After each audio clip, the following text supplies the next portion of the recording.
Hey everybody, coming back at you with another TTM video.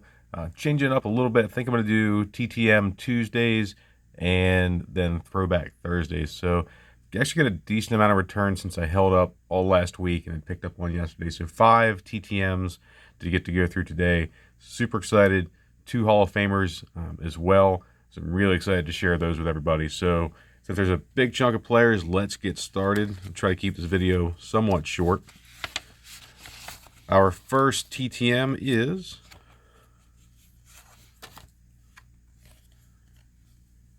DeCinces.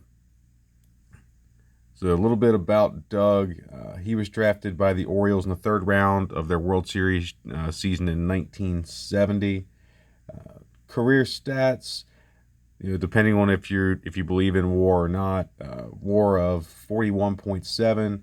Almost 6,000 at-bats in his career, 1,500 hits, 237 home runs, career batting average of 259, 879 RBIs across that time as well. Couple things about the teams he played for. Primarily with the Orioles, 73 through 81. Then 82 to 86 with the, 82 to 87 actually with the Angels, and finished up his career also in 87 with the Cardinals. Sorry, looks like he just played 4 games there with the Cards. So it looks like best season, 30 home runs in 82. Looks like a Silver Slugger. It's a couple of awards. Give me 1 second here. Let me take a look at this. Yeah, so 1-time All-Star, Silver Slugger Award winner. So that is Doug DeCinces. All right, next one up.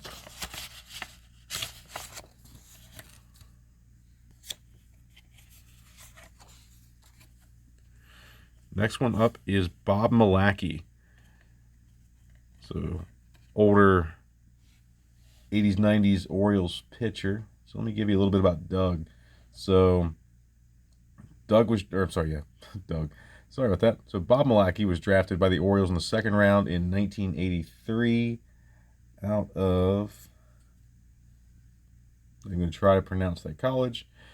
Career stat wise, he was a 5.2 win above replacement, 39 wins, 47 losses, ERA of 4.38 across 143 games, 125 of them starts with 1 save, 387 strikeouts.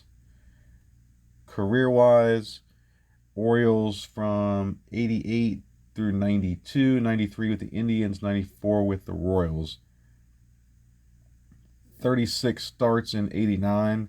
Definitely seems to be the heaviest workload of his career there. So, really like how he adjusted his autograph based on the type of card. The blue's kind of hard to see with the black, but that blue across the orange is pretty cool. I know he's done some pitching coach work as well throughout different teams. So that's Bob Malaki.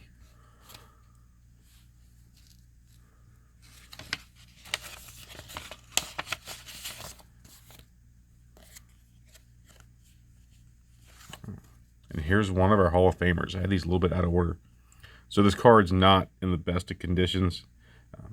Nothing that the Postal Service did, but you can definitely see some damage to the card. Just one that I've had for quite a while. One of those that apparently didn't get thrown away as I was younger. But Whitey Herzog. So our first Hall of Famer, Mr. Herzog. I'll run through his career playing stats, which aren't entirely overwhelming, but it's really his managerial prowess that got him into the Hall. So a little bit about career stats. Let's see. His playing debut was April 17th, 1956 against the Yankees. 4 at-bats, 1 hit in his first game. Across his career, Mr. Herzog had 56 through 58 with the Senators, and then looks like traded to the Kansas City Athletics in 58 as well. Played with the Athletics up through 60. This one here, 61, 62 with the Orioles, and finished out his playing career at 63 with the Tigers. Stat-wise, a WAR of 2.9, 1,600 at bats, 25 home runs, and a career batting average of 257.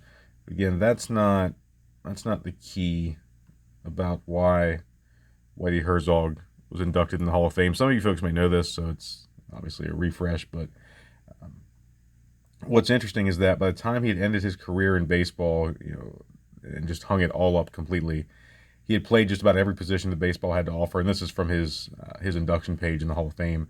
He was a player, a scout, a GM, a coach, and a farm system director, but it was the managerial skills that got him into the Hall. His most successful run as manager is with the Cardinals, with 3 NL pennants, a World Series title in '82. In addition to serving as the manager of the champions, he was also the GM in the '81-'82 season. So that's pretty impressive.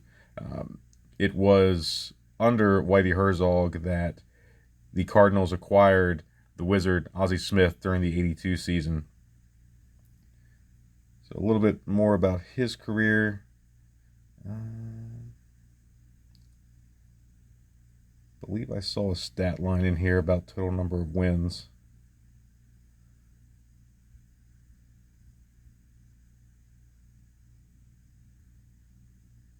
There it was. So after he retired from the Cardinals, ending his 18-year managerial career, so 18 years, 1,281 regular season wins, plus the pennants, the World Series title, and pretty much building a mini dynasty there in St. Louis. So that is Whitey Herzog. All right, keep it rolling.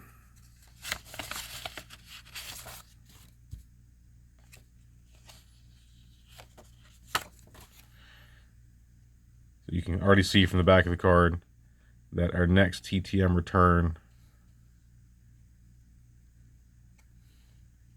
is the Moose, Mike Mussina.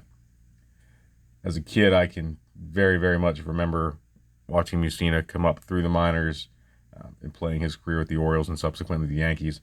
So Mussina was drafted first round 20th overall in 1990 by the Orioles out of Stanford. Obviously a Hall of Famer. You can see the induction class in 19. 5-time All-Star, 7-time Gold Glove. When I looked up some of his metrics, they're just astounding. You can see the Mike Trout metrics over his career, which are just insane. Granted, Mussina's career was longer, but Mussina's got a WAR of 82.8, 270 wins, 153 losses, a career ERA of 3.68, 537 starts, or 537 games, 536 of them starts, 2,813 strikeouts, and a whip of 1.192. So some of those stats are just insane. So some of his career highs. So actually, let me give you the rundown of teams. But Orioles 91. 91. That would be really old. 91 through 2000. Then I can give you my opinion on free agency and players going for the money, and I get it. But it's tough to see a workhorse like Mussina go, especially to a division rival with the Yankees. But the Yankees, 01 to 08. Some of the highlights of his career: 1995, he had 19 wins. That was the most out of his career. The most in any season out of his career, sorry. In 96, 36 starts, definitely the most. 95, 4 shutouts. 2,237.2 innings pitched. So I mean, you can go on about the accolades. Definitely warranted in the Hall of Fame. And I, as I mentioned, saw Mussina come up through the minors, not significantly, but you can see there some of the 90s split with Rochester and Hagerstown. So I can clearly, as a kid, remember some of those Hagerstown starts.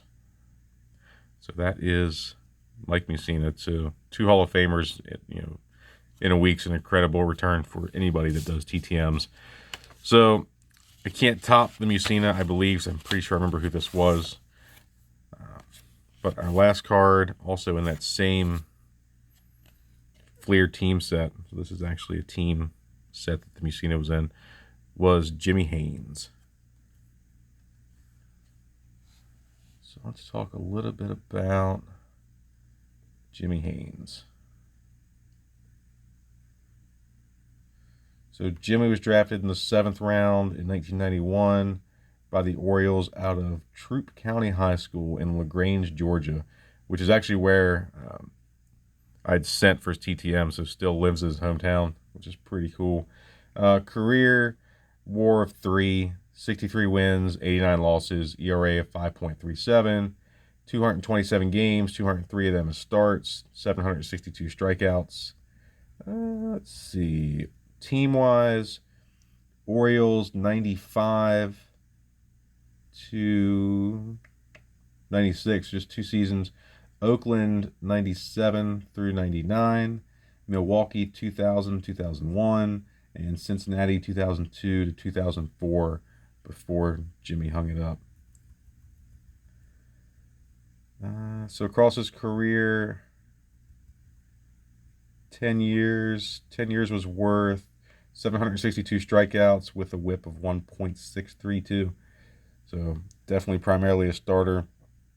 ERA is a bit high, but still cool anytime you can get a TTM, especially one in a team set. I'd love this Fleer 96 set to get completely autographed, but this set also includes Bonilla, Robbie Alomar, just some folks that, without some luck, I'm definitely not going to get signed. But that's Jimmy Haynes. That's the last of the TTM. So 5 this week. I've probably got about 6 or 7 more still outstanding, so I'm hoping to see some returns for next week, but we'll see what we get. As always, thanks for watching. If anybody needs addresses, feel free to comment, and I'll make sure I hook you up with those. So thanks, everybody, for watching, and we'll be back with a Throwback Thursday video in a few days. Have a great day.